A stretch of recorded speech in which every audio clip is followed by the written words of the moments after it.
خب امروز زمانش رسیده که به یکی از شهرهای اطراف بولونیا برم و شهر ریمینی هست که به میامه ایتالیا در واقع معروفه. شهر خیلی ساحلی و دانشجویی. البته الان ساعت 7 و دیگه کم کم قطار رو باید حرکت کنیم. بریم که هم شهر رو ببینیم و هم با یکی از بچه‌ها در رابطه با مسائل دانشجویی صحبت کنیم. آدرنای عزیز هستن که سلام دارم. حالا شما خوبه؟ خیلی خوشحالم از بچه‌های ریمینی هستن و افتخار آشنایی دادن و گفتن که قبول زحمت کردن که همدیگه رو ببینیم و صحبت کنیم. پس بریم بشیم در صحبت کنیم. سلام بچه، امیدوارم که حالتون خوب باشه. الان من شهر ریمینی هستم و با یه دوستان عزیزمون که پذیرفتن و با ما باشن و قرار اینجا در رابطه با شهر ریمینی صحبت کنیم. ازشون میخوام که خودشون اول معرفی کنن. سلام خدمت همه دوستان عزیز که دارن این مصاحبه ما رو از شهر ریمینی می‌بینن. خیلی خوشحالم که محمد رو دیدم، افتخار دادن اومدن ریمینی و اینکه هستیم اینجا که بهتون کمک کنیم که انشالله شما هم بتونید به اون چیزهایی که انتظارش رو دارین خیلی زود برسید. مرسی آدرنای عزیز. خب شما دانشجوی سال 2021 هستید، درسته؟ سال 2021 هستم و خودتون می‌خواید معرفی کن اصلا چه سالی اومدی، چی داری می‌خونی؟ حتما. من آردنا هستم، سال 2021 از رشته فشن استادی دانشگاه بولونیا کمپوس پذیرش گرفتم و خب اون سال که وارد شدیم از طریق مصاحبه و از طریق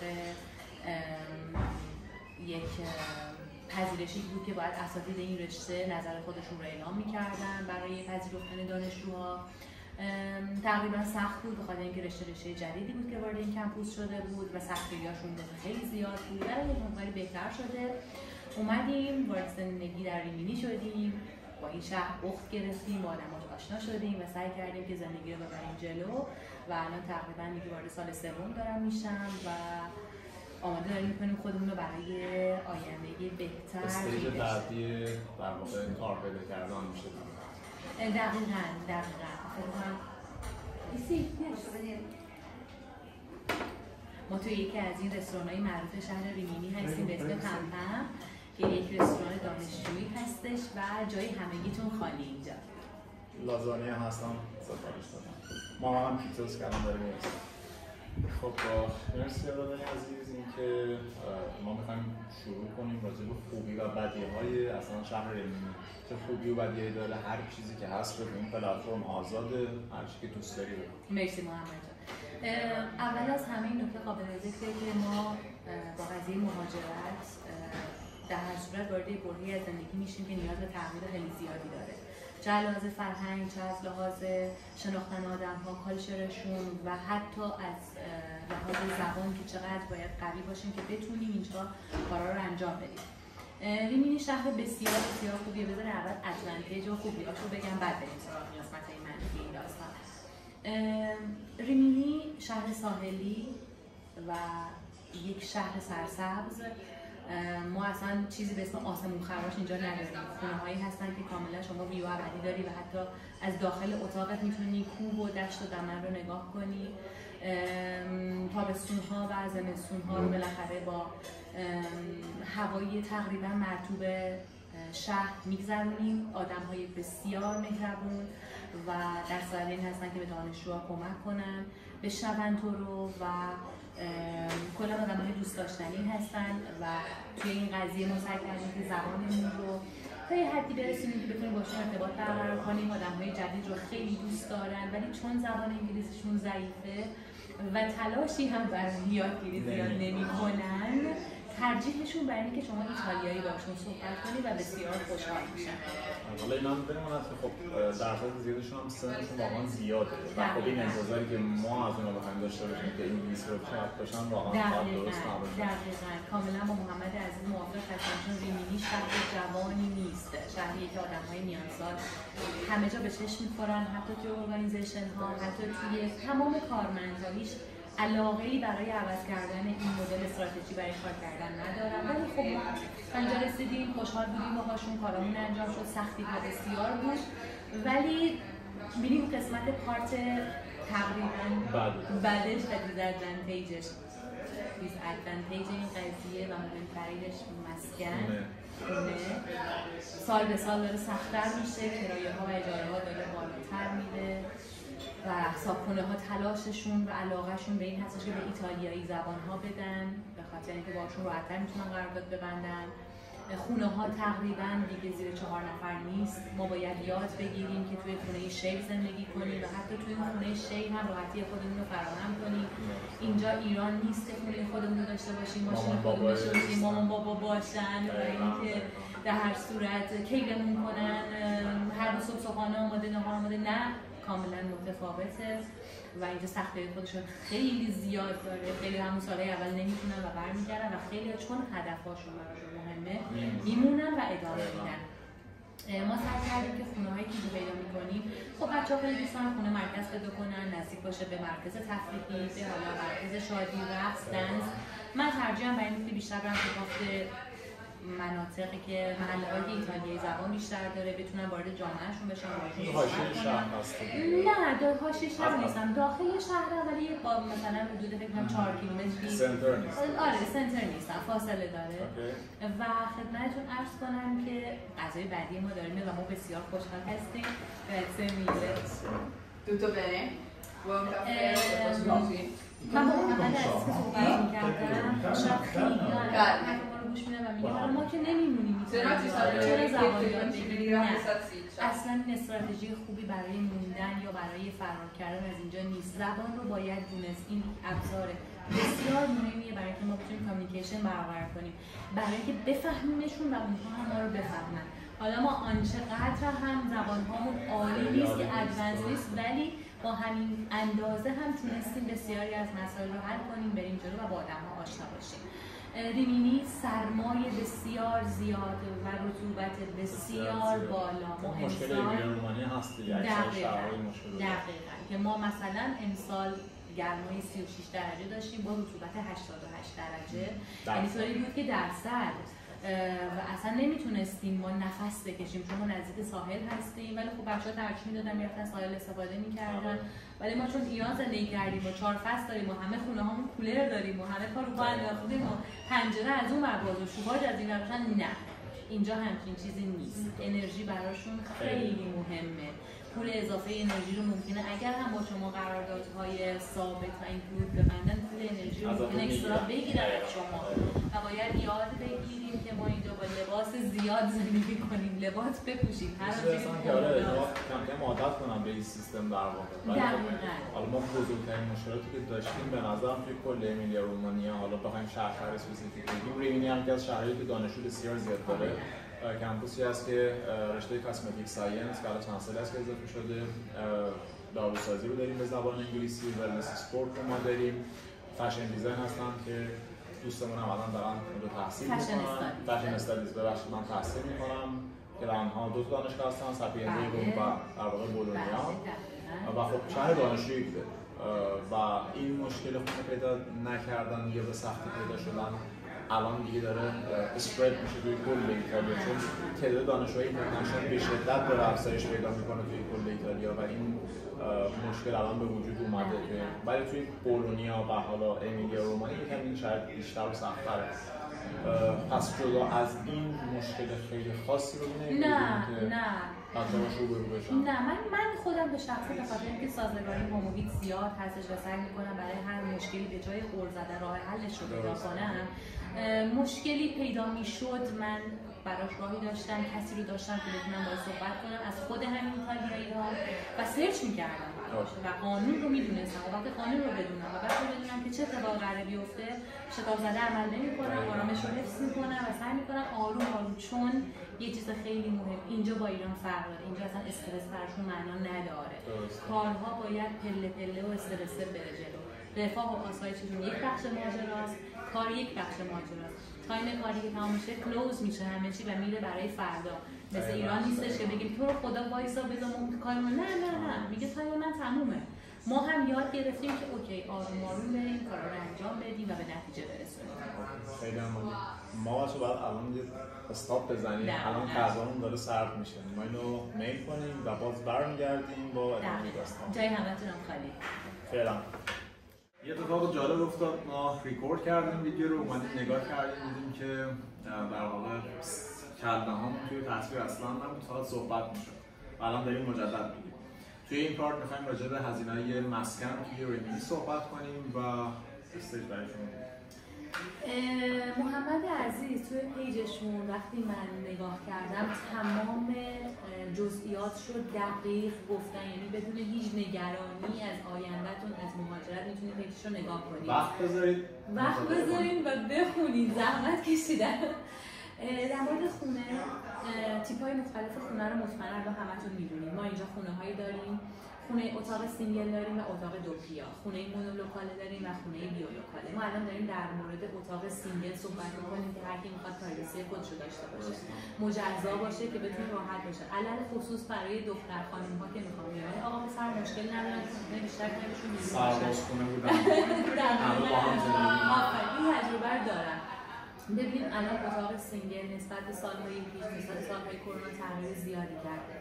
ما قبلا اتاق رو گرفتیم با ماهیانه 350 یورو و این اینکلود بود، حبوط همه روی این بود و هیچ نگرانی نداشتیم ولی الان به خاطر ازدیاد دانشجو، به خاطر شرایط افزایش هزینه‌های انرژی و حالا به تبع هزینه‌های دیگه الان ما متوسط 400 یورو تا 450 برای اتاق سینگل در ریمینی که کسی باورش نمیشه ما باید هزینه کنیم.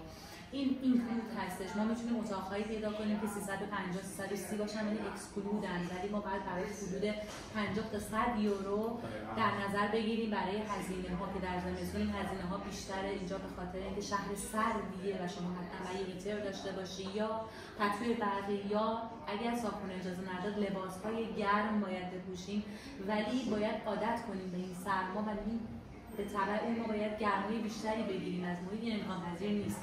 به خاطر همون میان اتاق سینگل بچه‌ها میگیرن، اینکلود میگیرن 400 تا 450 یورو براش هزینه میکنن. اتاق‌های دیگه هم هستش که دوپیا هستش، ما میتونیم با 280 300 یورو در نظر بگیریم که حالا با شخص دیگه شیر میکنیم که من به شخصا خیلی دوست نداشتم، حالا خیلی بچه‌ها کردن راضی هم هستن و دارن براش هزینه میکنن. دیگه برای مونولوکاله و بیولوکاله که دیگه اینا میرن روی 900 یورو و 800 یورو که شما میتونی حالا با پارتنر توی خونه باشی، میتونی با یک از دوستات شیر کنی. اون تعداد آدم زیاد نیستش، خونه مال خودت، پرایوسی خودت داری، تمیزه، ولی خب دانشجو به صرفه نیست که به صرفه نیست. مونولوکاله بیولوکاله بگیرن، مگر اینکه پارتنر باشن با هم دیگه بخوام حالا دو تا هزینه‌شون یکی بکنن که هیچ مونولوکاله داشته باشن. اما من یه سوال بکنم، به صورت جنرال هزینه‌های زندگی برای یک نفر توی بولونیا نه خیلی دست بالا رو بخوایم بگیریم نه پایین چقدر؟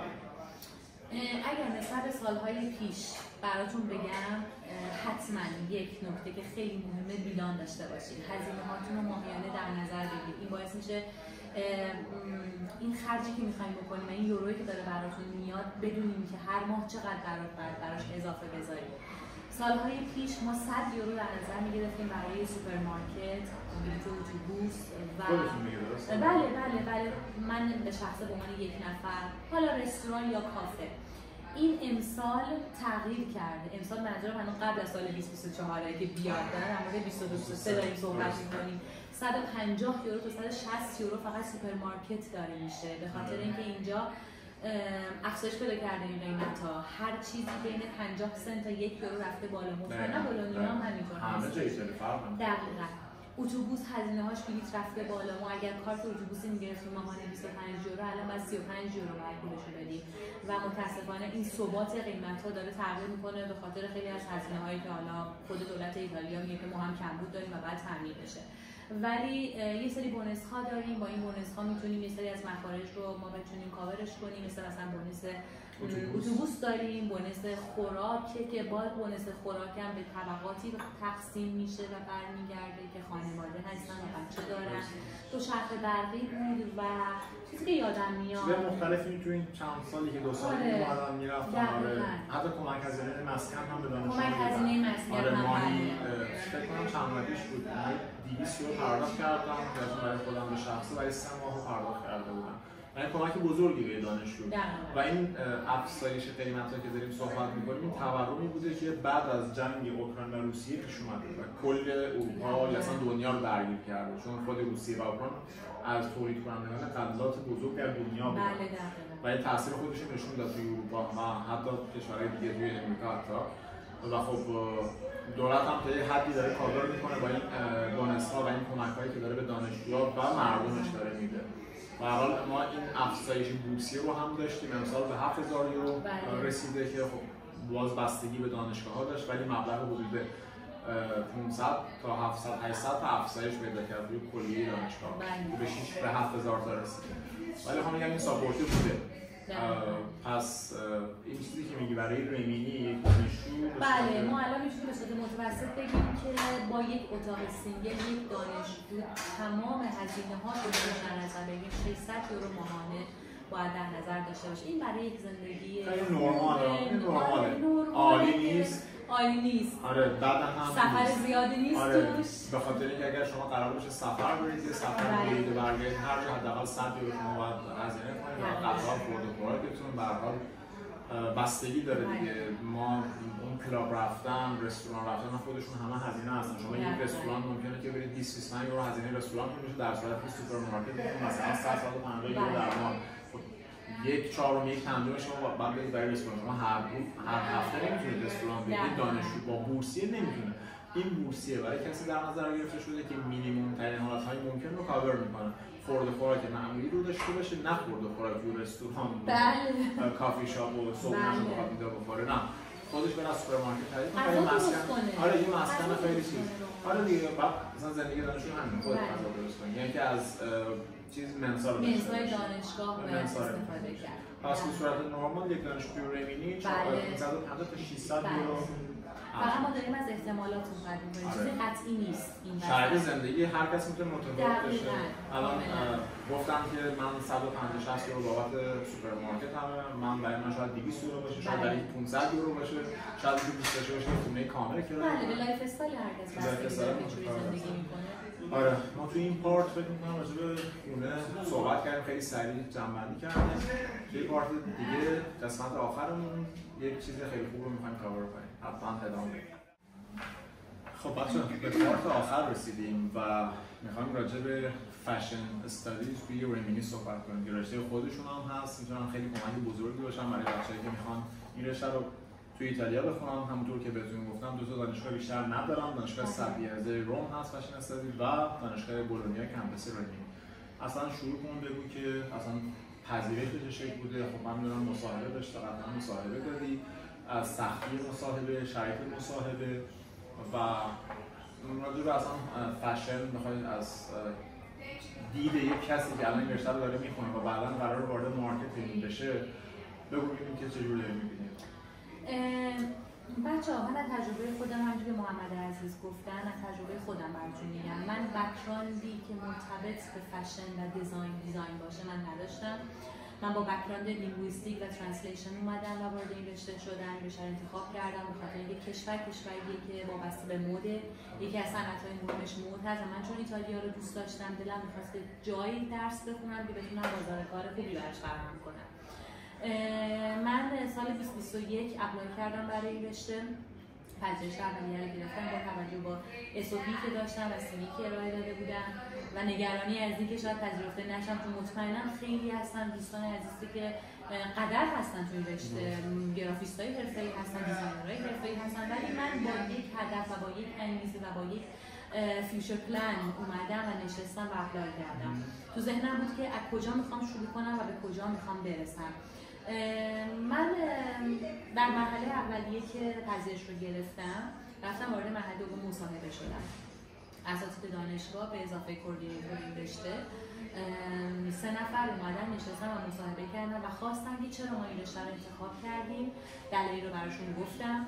سوال‌های تخصصی پرسیدن، نه خیلی سخت، سوال‌ها تقریبا میشد جوابشون داد، فقط باید اطلاعات عمومی داشته باشیم و سعی کردم گفتمان رو طوری تشکیل بدم و یعنی حول یک محور بچرخونم که زبان ایتالیایی هم در این مصاحبه نقش داشته باشه و بدون اینکه اگر من ایتالیا رو انتخاب کردم صرفا نه به خاطر رشته انگلیسی، به خاطر زبان و کالچر خودش و در این مصاحبه من این ارتباط رو برقرار کردم و منتظر بودم که جواب رو بدم و از آینده خودم هم بهشون گفتم.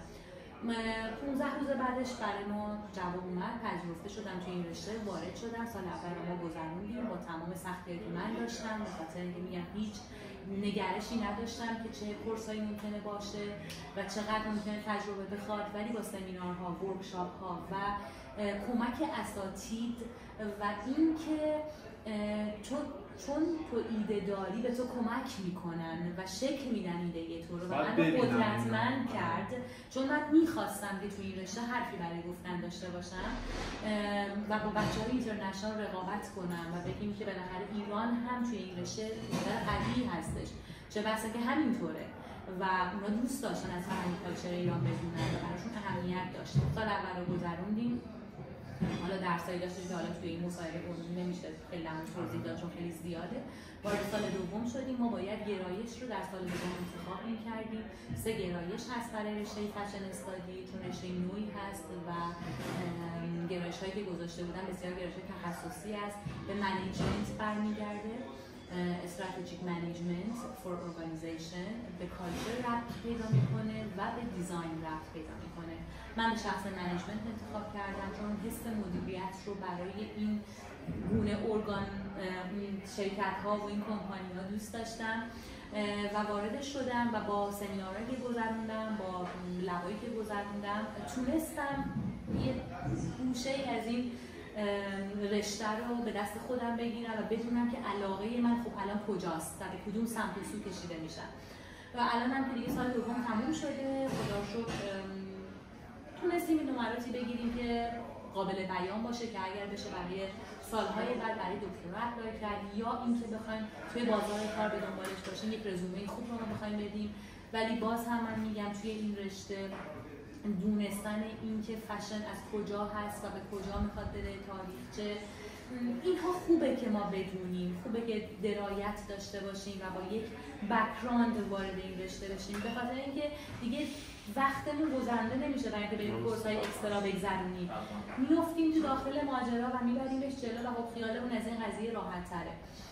ولی چیزی که برای من اینجا خیلی اهمیت داشت ارتباط اساتید و دانشجو و محمد اعظم مطمئناً این تجربه رو داره که اساتید خیلی کمک میکنن که ایده رو شکل بگیره، به شرطی که ایده داشته باشی، به شرطی که فیوچر پلان داشته باشی تو هر رشته‌ای، نه فقط فشن.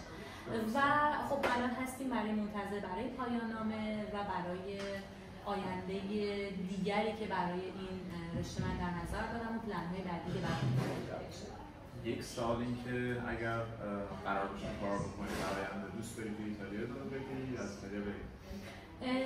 محمد جان اگر در نظر داشته باشی ایتالیا و فرانسه حرفی برای گفتن دارن تو زمینه فشن، مثلا ایتالیا که قدر قدرتمندتر و قدرتر هستش، میلان به مرکزیت پایتخت مد فشن. دقیقاً کار هم همینجوری نریخته که من الان بشینم بگم خب حالا فردا اپلای می‌کنم جواب منو بدن. نه، من باید یه سری افیشنسی داشته باشم، کوالیفیکیشن رو باید برم بالا. مهمتر از همه زبان ایتالیایی. زبان ایتالیایی. اگر زبان من خوب باشه، اگر CV من CV خوب باشه، من مطمئنا اینجا خواهم موند.